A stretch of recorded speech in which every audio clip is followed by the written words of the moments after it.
Wow, was war das bitte für ein Monat? Der Monat November gehörte wohl zu den besten meiner Investmentkarriere. Meine Kursgewinne betrugen über 6% in meinem Aktienportfolio. Die meines Krypto-Portfolios lagen sogar bei mehr als 45%. Und damit herzlich willkommen zu einem weiteren Video auf meinem Kanal. Wir schauen uns heute gemeinsam an, wie meine Positionen aufgebaut sind und wie ich mein Geld genau anlege.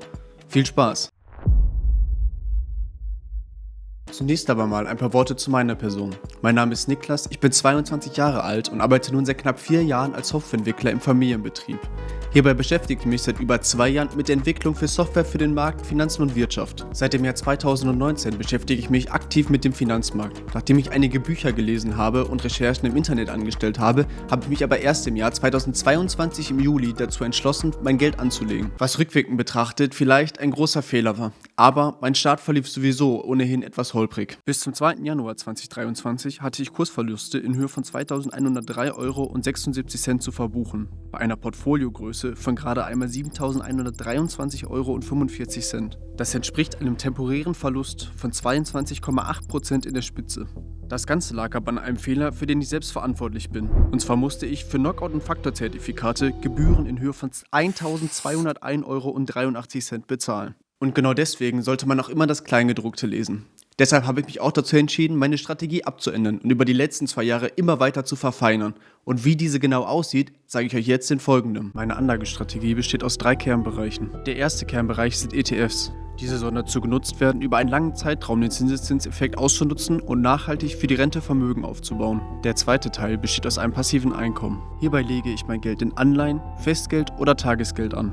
Dieses Geld wird dann unter anderem für den dritten Kernbereich genutzt. Hier investiere ich mein Geld in Einzelaktien oder alternative Assets, wie beispielsweise Kryptowährungen. Dadurch versuche ich, Renditen über dem Marktniveau zu erwirtschaften. Seitdem ich meine Anlagestrategie abgeändert habe, konnte ich Kursgewinne in Höhe von über 11.000 € erwirtschaften. Dabei sind Dividenden, Zinsen und Kryptokursgewinne gar nicht mit eingerechnet. Und so stehe ich nun heute da, 5 Jahre älter und reifer an Erfahrung. Gehen wir also jetzt im zweiten Teil dieses Videos direkt auf mein Portfolio ein. Ich gebe euch einen Einblick in meine Allokation, meine Käufe und Verkäufe aus dem vergangenen Monat, Dividenden und Zinsen, die ich erhalten habe. Die Monatsperformance für mein Aktiendepot betrug im November plus 6,16%. Das entspricht einem Wert von 2.609 €.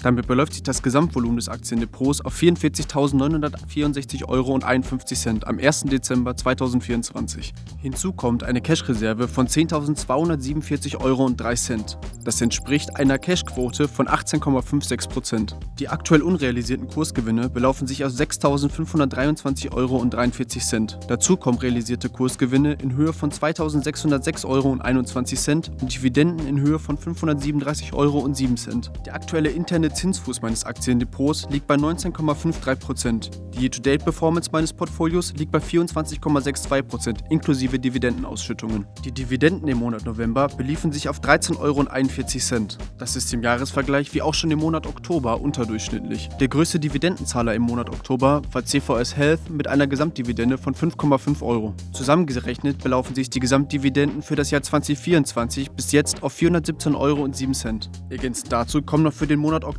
Zinserträge in Höhe von 25,06 €. Das setzt sich zusammen aus einem Durchschnittssaldo von 13.010,44 € und einem Zinssatz von 3,25%. Mein Portfolio setzt sich zusammen aus 64,69% Aktien und 35,31% ETFs. Bei der regionalen Gewichtung liegt Amerika mit fast 70% vorne, gefolgt von Asien mit 15,74% und Europa mit 12,56%. Den amerikanischen Anteil möchte ich über die nächsten Monate noch etwas reduzieren, aufgrund der aktuell hohen Bewertung des Gesamtmarktes. Bei der Branchengewichtung liegt IT vorne mit 20,15%, gefolgt von Nicht-Basiskonsumgütern mit einer Gewichtung von 19,46% und Finanzwesen mit einer Gewichtung von 17,23%. Information Technology gewichte ich aktuell nicht höher, aufgrund der extrem hohen Bewertung des Sektors, um mein Risiko zu minimieren. Kommen wir jetzt auch schon zum letzten Teil meines Aktienportfolios, den Käufen und Verkäufen für den Monat November.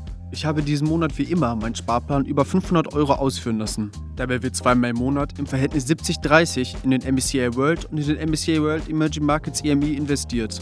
Hierbei werden pro Ausführung 250 € investiert, davon 175 in den MSCI World und 25 in den MSCI World Emerging Markets EMI.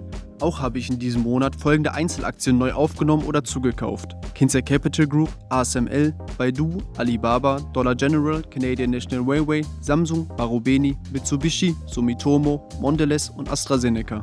Wenn ihr euch für die genaueren Gründe des Kaufes interessiert, habe ich euch meine Videos dazu in der Videobeschreibung verlinkt. Verkauft habe ich im letzten Monat die Aktien McKesson, Salesforce, PayPal und Tesla. Das habe ich aufgrund der meiner Meinung nach zu hohen Bewertungen getan. Falls ihr dazu genaueres wissen wollt, lasst es mich doch gerne in den Kommentaren wissen.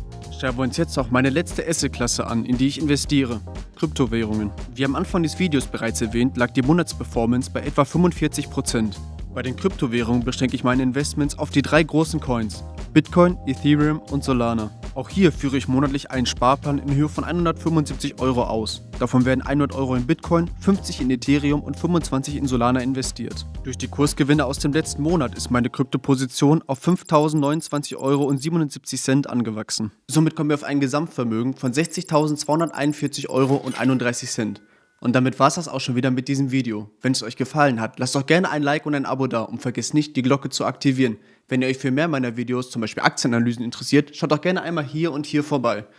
Also, ich hoffe, wir sehen uns beim nächsten Mal. Bis dahin, ciao, ciao.